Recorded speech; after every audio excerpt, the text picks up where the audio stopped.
শেরপুর বিধানসভা কেন্দ্রে ইউনিয়ন ঘর দখলকে কেন্দ্র করে গোষ্ঠী দ্বন্দ্ব তৃণমূল অন্দরে। শুক্রবার টেকিয়াপাড়া স্টেশন সংলগ্ন এলাকায় আকার নেয়। অভিযোগ মূলত ইউনিয়ন ঘর দখলকে কেন্দ্র করে দুই গোষ্ঠীর মধ্যে বাগদণ্ডিতা।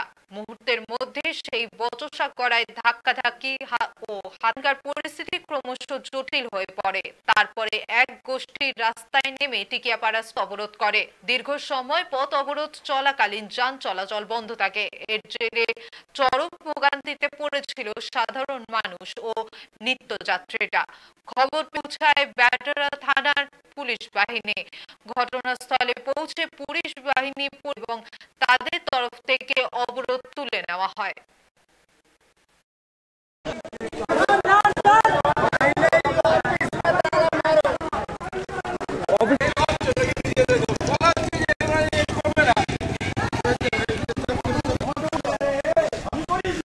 আমাদের শিবপুরের বিধায়ক দাদা শ্রী মনোজ তিওয়ারি লাগে একটা জায়গা দখল করা হয়েছে, তাকে নাকি পার্টি অফিস করা হবে। ঠিক আছে, ওনার থেকে 1.5 লক্ষ টাকা নিয়ে হয়েছে।